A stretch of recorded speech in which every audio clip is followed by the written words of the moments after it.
Hello everyone, good evening to all of you, and I welcome all of you in GV coaching. Myself Rajesh Kumar Jha, and I am a mathematics faculty in GV coaching, and I have a 10 year of experience of teaching those students who are preparing for JEE entrance examination, and as well as those students who are preparing for class 11 and class 12. तो जैसा कि आप सभी bridge course के student हैं, तो bridge course हम किस लिए करते हैं? क्योंकि हम सब जानते हैं कि जब हम क्लास 10 में होते हैं तो हम सबके पास, सभी स्टूडेंट के पास सेम सब्जेक्ट्स होते हैं, सभी वही सब्जेक्ट पढ़ते हैं। लेकिन जब आप क्लास 10 से क्लास 11 में आते हैं और आप जब साइंस ऑप्ट करते हैं तो आपकी रिस्पॉन्सिबिलिटी इंक्रीज हो जाती है। दैट मीन्स आपको जो बेसिक्स ऑफ मैथमेटिक्स हैं वो बहुत अच्छे से पता होना चाहिए, जिससे कि बाकी जो सब्जेक्ट्स हैं उसके अंदर भी आपको उसमें हेल्प मिले। तो जैसे जैसे क्लासेज बढ़ेगा मैं आपको बताऊंगा कि कौन कौन सी चीजें मैथ्स के अंदर है जिसको हम यदि कर लें तो हमें बहुत ही बेनिफिट मिलने वाला है, बहुत ज्यादा बेनिफिट मिलने वाला है। जैसे कि आपको पता ही होगा, जैसे हमें ग्राफ्स, लीनियर फंक्शन के ग्राफ, क्वाड्रेटिक फंक्शन के ग्राफ, क्यूबिक फंक्शन के ग्राफ, ये सब यदि हम पता रहने से बहुत हेल्पफुल रहता है। उसी तरीके से पॉलिनोमियल फंक्शंस के बारे में जानकारी होने से भी बहुत फायदा हमें मिलेगा।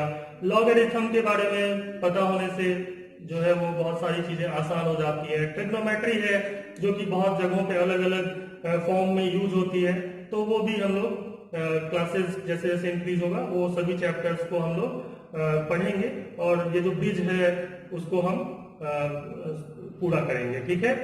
लेकिन सबसे पहले जैसे मैं आपको बता दूं कि जब आप क्लास 11 में आते हैं तो आप सोचते हैं कि मैथमेटिक्स के अंदर, मैथमेटिक्स में ऐसी कौन सी बुक है जो हमें सॉल्व करनी चाहिए बोर्ड एग्जामिनेशन के पॉइंट ऑफ व्यू से। तो इसी पे आज मैं डिस्कशन करने वाला हूं। और जैसा कि मैंने आपको बताया कि मैं 10 ईयर से बच्चों को पढ़ा रहा हूं जो कि आपकी तरह ही 10 से 11 में आए थे। तो और बहुत सारे ऐसे स्टूडेंट हैं जो बहुत अच्छे अच्छे इंजीनियरिंग कॉलेजेस में पढ़ाई कर रहे हैं या कर चुके हैं। तो मैं समझता हूं कि मैं आपको बहुत अच्छी तरीके से गाइड कर सकता हूं और आपको बता सकता हूं कि उसी सेम डायरेक्शन में आप किस तरीके से अपने आप को लेकर के जाए। तो देखिए, सबसे पहले पहली बात आपके दिमाग में आती होगी कि जब हम क्लास 11 में आए हैं, मैथमेटिक्स ऑप्ट किया है, तो कौन सी ऐसी बुक है जिसको हमें सॉल्व करना चाहिए, है ना। तो देखिए, best books for class 11 mathematics, ऐसी कौन सी बुक है जो क्लास 11 के लिए सबसे अच्छी बुक होगी। तो सबसे पहले बोर्ड एग्जाम की बात कर लेते हैं। तो बोर्ड एग्जाम के अंदर जो है वो सबसे अच्छी जो बुक होती है वो है आपका एनसीईआरटी बुक, है ना। एनसीईआरटी जो बुक है वो आपको खरीद लेनी चाहिए, मार्केट में अवेलेबल है। और यहाँ पे बहुत सारे ऐसे कॉन्सेप्चुअल क्वेश्चंस हैं जो आप सॉल्व कर सकते हैं और बोर्ड के अंदर जो है वो स्कोर कर सकते हैं। लेकिन क्या यही बुक इनफ है? क्या एक बुक करने से ही हो जाएगा? तो नहीं होगा। तो और कौन सी बुक हमें करनी चाहिए बोर्ड एग्जामिनेशन के लिए? तो दूसरी बुक जो इंपॉर्टेंट बुक है that is called NCERT exemplar. NCERT exemplar, इसके अंदर सिर्फ और सिर्फ क्वेश्चंस है। इस बुक में तो थ्योरी भी है और क्वेश्चंस भी है exercise wise, but NCERT exemplar के अंदर जो है वो सिर्फ और सिर्फ क्वेश्चंस ही क्वेश्चंस है। तो यहां से आप थ्योरी पढ़िए और इसके क्वेश्चंस करिए। बट आप कहेंगे क्या सर मैं एनसीईआरटी की थ्योरी पढ़ के एनसीईआरटी एग्जाम्पलर के सारे क्वेश्चन कर पाऊंगा? तो एक्चुअली में इस एनसीईआरटी बुक के अंदर डिटेल्ड थ्योरी नहीं दी हुई है, तो इसके लिए आपको एक रेफरेंस बुक भी चाहिए होता है, ठीक है ना। तो उस बुक का जो मोस्ट ऑफ द सभी जो स्टूडेंट है वो ये प्रेफर करते हैं और बहुत ही पॉपुलर बुक है आर.डी. शर्मा की बुक, है ना। आर.डी. शर्मा की बुक है, तो ये आपको ले लेनी चाहिए। इसमें से थ्योरी पढ़िए और इन दोनों के क्वेश्चन आप कर लीजिए, ठीक। तो ये तो हो गई बोर्ड एग्जाम के प्रिपरेशन की बात। अब आती है बात, क्या ये तीनों ही बुक यदि हम सही से पढ़ लेते हैं तो क्या एंट्रेंस एग्जामिनेशन में हेल्पफुल है? हेल्पफुल तो है, बट एंट्रेंस एग्जामिनेशन में इतने ही करने से नहीं होने वाला है। ठीक है। तो और कौन सी चीजें ऐसी हैं जो हम एंट्रेंस एग्जामिनेशन के लिए कर सकते हैं? तो जहां तक IIT JEE, यदि आप मैथ ऑप्ट करते हैं, इंजीनियरिंग के लिए ऑप्ट करते हैं, तो आप सभी स्टूडेंट जो है वो JEE का एग्जाम देते ही हैं। तो IIT JEE के लिए ये सारे के सारे जो बुक्स हैं वो तो आपको करना ही है, क्योंकि इनसे आपका बेसिक्स जो है वो बहुत ही स्ट्रांग हो जाता है। बट इसके अलावे जो आपको करने की जरूरत है बुक, वो हमारा जो मॉड्यूल्स है जीबी कोचिंग का, वो एक अच्छा मॉड्यूल है। उसके अंदर जो है वो बहुत सारे प्रीवियस ईयर के प्रॉब्लम्स और भी जो प्रोबेबल प्रॉब्लम्स हैं वो उसमें गिवन है, और थ्योरी भी बहुत सारी इसके अंदर गिवन है, तो आप वहां से क्वेश्चंस कर सकते हैं। अब बात आती है कि और क्या जरूरत पड़ती है, तो दूसरी बात जो है वो यहाँ पे DPP की जरूरत पड़ेगी। DPP मतलब daily practice problem. Just like कोई भी क्लास होता है, उसके बाद एक डेली सीट, उसका उसी लेक्चर से रिलेटेड एक सीट आपको दी जाती है। उसमें 30 to 40 question according to the जो भी आपको पढ़ाया गया है उसके हिसाब से दिया हुआ होता है, उसको आप सॉल्व करते हैं और एक कॉन्सेप्ट को जो है वो ग्रैब कर लेते हैं। तो ये दो चीजें बहुत जरूरी है इसके लिए, JEE के एग्जाम के लिए। तो ये 3 बुक बोर्ड के लिए और ये 2 जो चीजें हैं वो IIT JEE के लिए। अब बहुत सारे स्टूडेंट का ये सवाल रहता है कि सर कोई बुक है जो मार्केट में अवेलेबल है और जिससे हम IIT JEE की तैयारी कर सकते हैं। तो मैंने बहुत सारे स्टूडेंट को प्रेफर किया हुआ है और मैंने देखा है कि बहुत साल में जो IIT वगैरह के जो एग्जाम हुए हैं उनमें उसमें डायरेक्टली जो है वो उसी बुक से क्वेश्चन आ जाता है। तो दैट बुक इज जी तेवानी की जो सिंगेज पब्लिकेशन की बुक है, मैं यहाँ लिख भी देता हूँ, जी तेवानी की सिंगेज पब्लिकेशन की बुक आती है ना, सिंगेज पब्लिकेशन की बुक आती है। ये बुक बहुत ही अच्छी बुक है, इसको आप कर सकते हैं, बट उससे पहले आप ये सारी की सारी जो चीजें हैं वो भी करने की जरूरत है। तो मैथ्स के अंदर जहां तक बुक्स का बात है वो मैंने अभी डिस्कस किया है, उसको आप एक बार नोट डाउन कर लीजिएगा कि कौन कौन सी बुक है। और यहाँ से एक बार इसको नोट डाउन करने के बाद और फिर जो है वो हम आगे मैथ्स के सिलेबस पे चाहते हैं। ठीक है, तो आज के क्लास में हम लोग पढ़ने वाले हैं कुछ ऐसी इंपॉर्टेंट फॉर्मूलेज जिनका यूज जो है वो क्लास 11th के अंदर भी आने वाला है, और आप सभी लोगों ने इसको 9th 10th में भी पढ़ा है। तो देखिए कौन कौन से ऐसे फॉर्मूलेज हैं जिनको हमें याद रखना चाहिए। ऐसे याद रखना चाहिए कि यदि आपको नींद में भी कोई पूछ दे कि बताओ इसका क्या आंसर होगा, तो आप उसको बता सकें, क्योंकि इसी से आपका जो कैलकुलेशन है वो बहुत फास्ट हो जाता है। तो कौन कौन से ऐसे फॉर्मूलेज हैं उनका हम आज के क्लास में डिस्कशन करने वाले हैं। तो देखिए यहाँ पे सबसे पहला जो फॉर्मूला मैंने यहाँ लिखा है, first formula, that is a + b whole square. ये फॉर्मूला आई थिंक सभी लोगों को पता होगा, most of you know this formula, but you have to remember it also.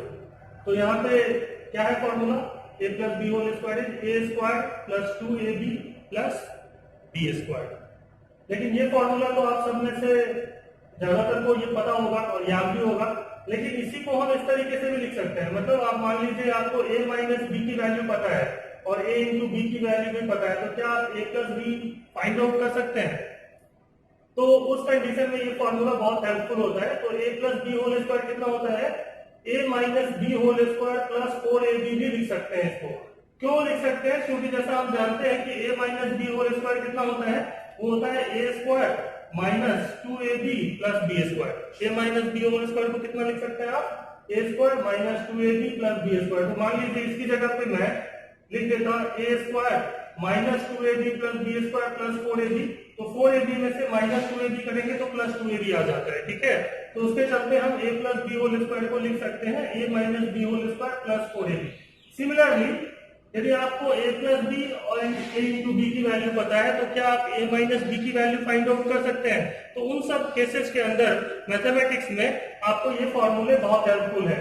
तो a - b का होल स्क्वायर कितना होता है, a² - 2ab + b square, and that is a + b whole square - 4ab। And similarly a + b whole square की जगह पे यदि आप देखिए यहाँ a + b होल स्क्वायर की जगह यदि मैं a² + 2ab + b स्क्वायर लिख देता हूँ, और उसमें से -4ab करते हैं, तो 2ab minus 4ab minus 2ab and a square plus b square तो है ही यहाँ पे। तो इसलिए क्या है कि इस तरीके से ये फॉर्मूले भी हम इस तरीके से लिख सकते हैं। और जो फॉर्मूला है a square minus B square that is a plus B into A minus B, क्या लिखते हैं हम a square minus B square को a plus B multiplied by a minus B. अब a plus B whole cube को क्या लिखते हैं, a plus B whole cube का क्या फॉर्मूला होता है, ये होता है a cube plus B cube plus 3ab into A plus B. याद रखना है आपको, ठीक है ना, क्या होगा a plus B whole cube a cube plus B cube plus 3ab into A plus B, जिसको हम दूसरे तरीके से डायरेक्टली भी याद रख सकते हैं, दैट is a cube plus 3a square B plus 3ab square plus b cube, है कि नहीं। तो ये जो फॉर्मूला है सिमिलरली ही a माइनस बी का होल क्यूब का भी फॉर्मूला आपको सिमिलर तरीके से प्लस की जगह माइनस पुट कर देने से मिल जाने वाला है, that is a cube minus B cube minus 3ab into A minus B. और इसका भी आप ऐसे याद रख सकते हैं a क्यूब फिर minus 3a square B plus 3ab square minus B cube. तो यहाँ ध्यान से देखेंगे तो याद रखना बहुत आसान है। वो क्या है, a का जो पावर है वो डिक्रीजिंग मोड में है, a का पावर 3 है, फिर 2 हुआ, फिर 1 हुआ और फिर 0 हो गया। लेकिन यहाँ पे b का पावर 0 है, फिर b का पावर 1 हुआ, फिर 2 हुआ और यहाँ 3 हो गया। तो और प्लस माइनस अल्टरनेटली जो साइन है वो चेंज हो रहा है, यहाँ पे सारे के सारे जो साइन है वो प्लस में ही है। तो याद रखना जो है वो आसान है।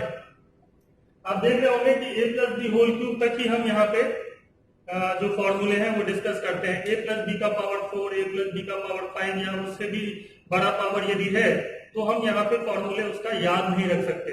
इसलिए जब आप क्लास 11th में एंटर करते हैं तो आप वहां एक चैप्टर पढ़ते हैं दैट इज कॉल्ड बाइनोमियल थ्योरम। वहां पे हम किसी भी पावर के लिए इस तरीके से फॉर्मूले क्रिएट कर सकते हैं। तो यहाँ देखिए a cube plus B cube, इसका फॉर्मूला क्या हो सकता है, कैसे लिखते हैं a cube plus B cube. तो बहुत दूर जाने की जरूरत नहीं है, जस्ट इसके 4 नंबर पे जाइए, a cube plus B cube यहाँ था ना, देख रहे होंगे आप a cube plus B cube कैसे निकालेंगे, a plus B whole cube minus 3ab into A plus B.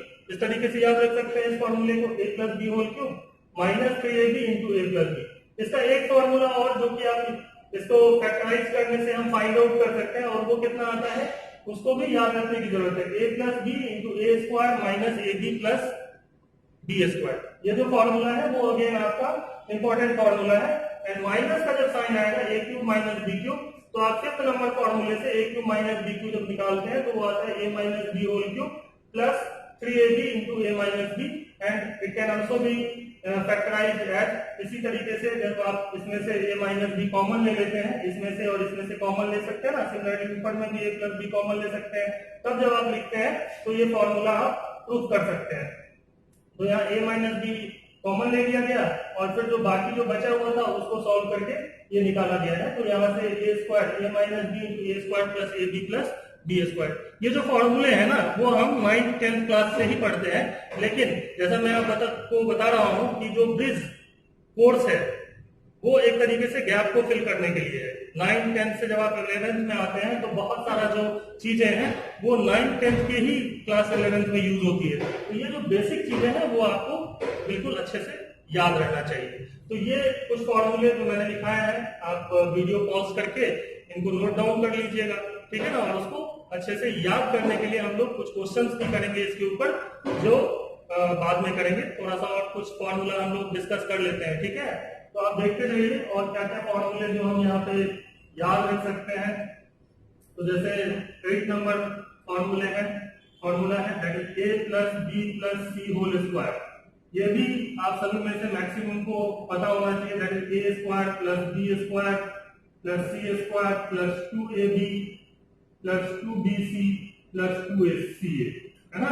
ये फॉर्मूला होता है किसका, a plus B plus C के होल स्क्वायर का। और इसको हम इस तरीके से भी लिख सकते हैं, that can also be written as a square plus B square plus C square plus 2abc multiplied by 1 by a plus 1 by b plus 1 by c। ऐसा मैं इसलिए बता रहा हूँ, कभी कभी क्या होता है ना कि हमें a प्लस बी प्लस सी निकालना होता है और हमें पता क्या क्या होता है, हमें ये वैल्यू पता होती है, abc पता होता है और 1 बाय b प्लस मतलब 1 by a plus 1 by b plus 1 by c की वैल्यू पता होती है। तो हम इसको यूज करते हुए भी ये वैल्यू फाइंड आउट कर सकते हैं। तो ये एक फॉर्मूला हो गया जो कि इंपॉर्टेंट फॉर्मूले में से आता है। ठीक है, अब देखिए नेक्स्ट फॉर्मूला देखिए, a square plus B square plus C square minus A b minus b c minus c a. ये आप देख रहे हो, ये जो फॉर्मूला है इसको हम याद रखेंगे। किस तरीके से याद रखेंगे? This formula is equal to half times a minus B whole square plus B minus C whole square plus C minus A whole square. बहुत आसानी से हम कह सकते हैं ये फॉर्मूला ऐसा होगा, क्योंकि देखिए a square plus b a square plus B square minus 2ab लिख सकते हैं ना, इसको लिख सकते हैं बी स्क्वायर प्लस सी स्क्वायर माइनस 2bc, और इसको लिख सकते हैं c square plus a square minus 2ac। तो इसमें आप देखेंगे दो बार ए स्क्वायर आ जाएगा, एक बार यहाँ से एक बार यहाँ से, दो बार बी स्क्वायर और दो बार सी स्क्वायर आ जाएगा, और फिर ए बी भी माइनस साइन के साथ माइनस 2ab यहाँ से माइनस 2bc यहाँ से माइनस 2ca। तो इसलिए ये जो 2 है ना उससे हम डिवाइड करके ये जो फॉर्मूला है वो लिख सकते हैं। तो इस तरीके से बहुत सारे ऐसे फॉर्मूले हैं जिनको याद रखने से ना आपको बहुत हेल्प मिलने वाला है। उसी तरीके से कुछ और फॉर्मूले हम यहाँ पे डिस्कस कर लेते हैं, जैसे कि मान लीजिए a cube plus B cube plus C cube minus 3abc है ना, ये फॉर्मूला। तो इसको हम ऐसे याद रखेंगे, this is equal to a plus B plus c multiplied by a square plus B square plus C square minus A b minus b c minus c. देखिए मैं इन सब का प्रूफ तो नहीं कर रहा हूं, बट मैं आपको ये बता रहा हूं कि ये सारे के सारे जो फॉर्मूले हैं वो आपको इस तरीके से याद रखने हैं कि कभी भी पूछे जाने से आप बता सकें। क्योंकि कुछ ऐसे वेरिएबल्स होते हैं, जैसे मान लीजिए इसकी वैल्यू यदि 0 हो जाए, जैसे कभी क्वेश्चन में दिया हो कि a cube plus B cube plus C cube minus 3abc 0 है, तो इसका मतलब क्या निकलता है कि यार या तो a plus B plus c 0 है, या a square plus B square plus C square minus A b minus b c minus c a 0 है ना।